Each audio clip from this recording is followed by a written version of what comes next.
You are not falling for the person. You are falling for the part of them you cannot access. And if you do not understand that mechanism, you will keep mistaking absence for depth.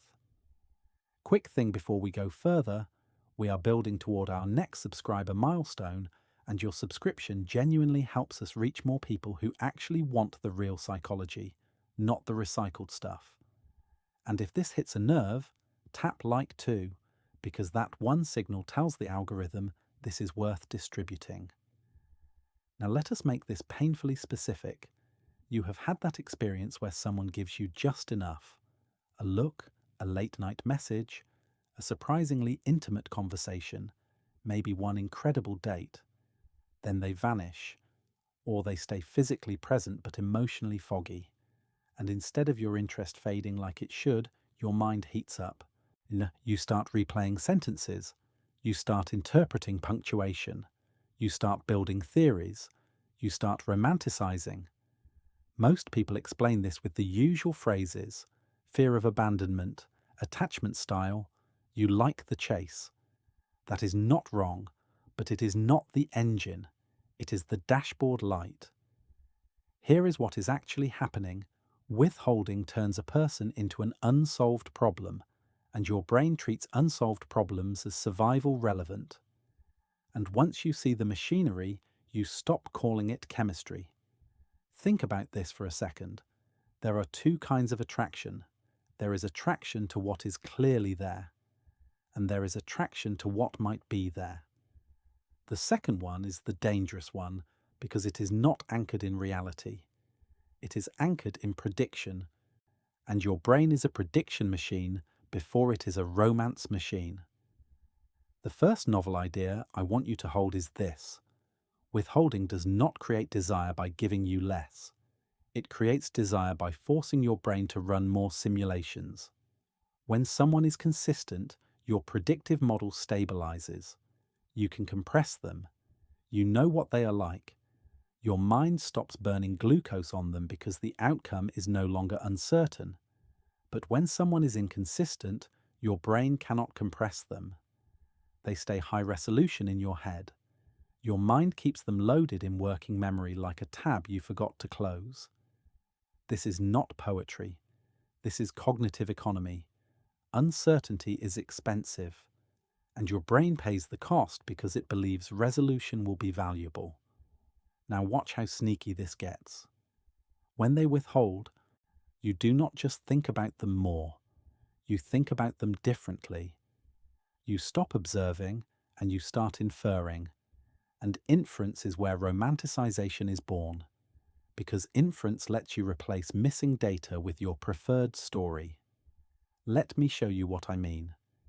If someone is warm and present, you see the full picture: their strengths, their flaws, their normal human inconsistencies. But if someone is absent, you see a silhouette, and silhouettes are easy to worship. You do not have to integrate the messy details of a real person. You get to project. This is why the most romanticized people are not the best partners. They are the least known partners. And here is the part that should make you uncomfortable. Your mind is not just trying to understand them. It is trying to protect your ego. Because if someone withholds and you still want them, you have a problem to solve. Either they are not that into you, which threatens your self-image, or there is some hidden reason, some complexity, some depth, some trauma, some fear of intimacy, something that makes their distance meaningful. Your brain prefers the second story because it preserves your value. So romanticization is not only desire, it is self-defense. Now here is where it gets interesting. Withholding hijacks the same learning principle that slot machines use: variable ratio reinforcement. When rewards come unpredictably, behavior becomes persistent. Not because you love it, but because your dopamine system learns that effort might pay off at any moment. Dopamine is not the pleasure chemical, it is the pursuit chemical. It spikes in anticipation, in possibility, in maybe.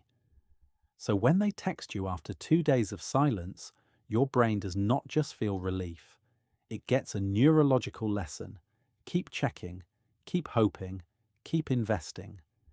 The inconsistency trains your attention like an animal in a lab.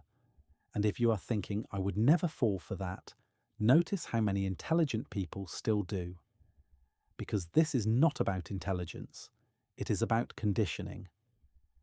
Your prefrontal cortex can know the pattern and still lose to the schedule of reinforcement. But there is a deeper layer than dopamine. Second novel idea, withholding creates what I call informational hunger. And informational hunger is interpreted by your body as emotional hunger. Your nervous system does not distinguish cleanly between not knowing and not having. Both register as tension. Both generate a kind of craving.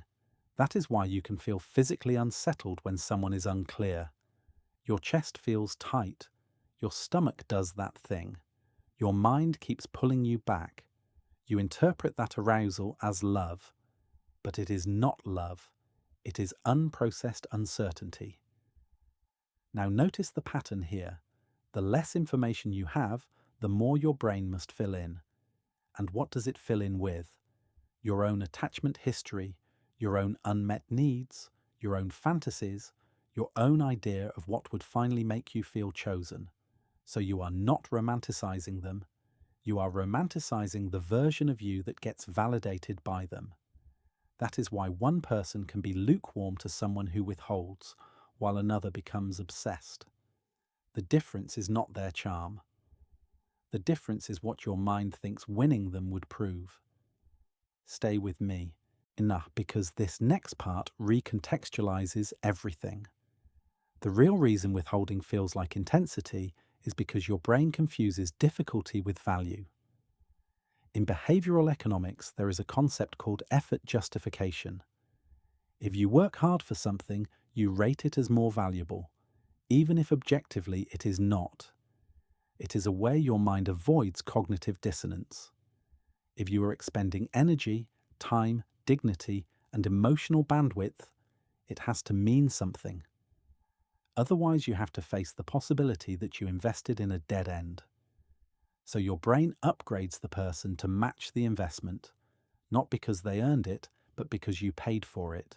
And withholding is basically a tax on your attention. You keep paying, so your mind keeps insisting the product must be premium. Let me make it more concrete. You send the thoughtful message. They respond with 2 words. You feel a sting. Then you double down. You become funnier, smarter, cooler, less needy. You start editing yourself into someone who could finally unlock them, and the moment they give you a crumb, you feel like the edited version of you worked. So you chase the relationship, but you are also chasing a version of yourself that feels effective. Now flip the lens. Why do some people withhold in the first place? Sometimes it is manipulation, sure, but often it is something less villainous and more structural. People who are uncertain about you keep you in a low-commitment holding pattern because it gives them optionality. And your brain hates optionality when you are the option. Optionality is a power imbalance. The person who cares less controls the pace. They control the narrative. They control the meaning of the gaps. And this is the third novel idea. Your romanticization is not only about desire, it is about hierarchy. When someone withholds, they become the evaluator and you become the applicant. And applicants do something predictable. They idealize the institution they are applying to. They talk themselves into believing it is prestigious, because that makes the rejection feel like information about fit, not information about worth. So you start treating their attention like a credential. You start thinking, if this person chooses me, I must be special. Which means their withholding does not just create longing, it creates a status economy inside your head. Now here is the retention surge, because if you get this, you will not unsee it. There is a single mechanism connecting the dopamine, the projection, the effort justification, and the status dynamic. It is called ambiguity as a canvas. A clear person is not a canvas. They are a painting. They are already filled in. You can appreciate it or not. But an ambiguous person is empty space. And empty space invites imagination. And imagination is more emotionally potent than perception because imagination is optimized to your preferences. That is why you can miss someone who treated you poorly more than you miss someone who treated you well. The one who treated you well is fully known. The one who treated you poorly is still unfinished in your mind, which means there is still a chance to rewrite the story. Your brain is not addicted to them. It is addicted to the possibility of a different ending. Now watch what happens when you apply this outside romance. It is the same reason people obsess over ambiguous feedback at work, or a boss who is hot and cold, or a friend who sometimes excludes you. The brain overallocates attention to uncertain social rank. Because in our evolutionary history, unclear position in the group was dangerous. Certainty meant safety.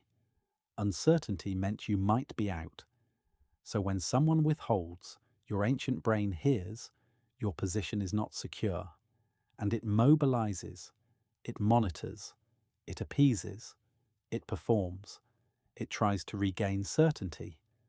This is why you can feel calm around someone you genuinely like and dysregulated around someone you barely respect.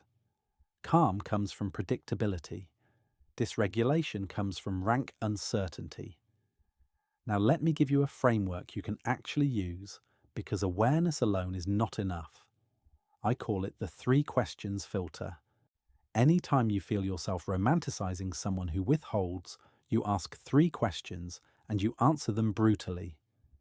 First question, what is consistently true about their behavior, not occasionally true? Not the highlight reel, not the miracle text at 1 a.m., the baseline. Because intermittent reinforcement trains you to treat exceptions like evidence. You need to retrain yourself to treat patterns like evidence. Second question, what story am I writing to fill the silence? Be specific. Are you telling yourself they are afraid of intimacy? They are secretly deep. They are busy. They are different from everyone else. They are misunderstood. Then ask the sharper version. If I did not need this story to protect my ego, would I still believe it? Third question, what would it mean about me if I stopped trying? This is the one people avoid, because usually the obsession is glued to an identity claim. If I stop trying, I admit I cannot win. If I stop trying, I admit I chose wrong. If I stop trying, I admit I ignored my own standards. When you name what it would mean, you reclaim the steering wheel, because now you see that the pain is not only about them, it is also about the interpretation of yourself. And here is the ultimate insight that ties everything together. Your brain romanticizes withholding because withholding converts a relationship into a problem, and your brain would rather solve a problem than grieve a loss. Grief is final. It is clean. It is quiet. It says, this is not for you. A problem is alive. A problem implies agency. A problem implies there is a move you have not tried yet. A better message. A better vibe. A better version of you. So your mind keeps the person in your mental workspace as a problem because that feels less helpless than accepting they are not showing up. That is why the moment someone becomes fully unavailable, like a clear rejection, sometimes the obsession spikes. Because the mind scrambles to reopen the problem. It tries to restore ambiguity. It is not just longing. It is the brain resisting finality. So what do you do with this practically, without sliding into cliches? You stop asking, how do I make them want me? And you start asking, what does my nervous system do around them? Because your nervous system does not lie the way your narratives do. Do you feel more grounded after contact or more activated? Do you feel more like yourself or more like a strategy? Do you feel clarity expanding or do you feel your mind narrowing into analysis? Love, real love, tends to increase your capacity for life. Withholding tends to shrink your world down to one glowing screen and one ambiguous person. And if you want a simple test that is almost unfair in how accurate it is this. If their presence gives you peace, you are relating to who they are. If their absence gives you intensity, you are relating to who they might be. That is the difference between attachment and addiction to ambiguity.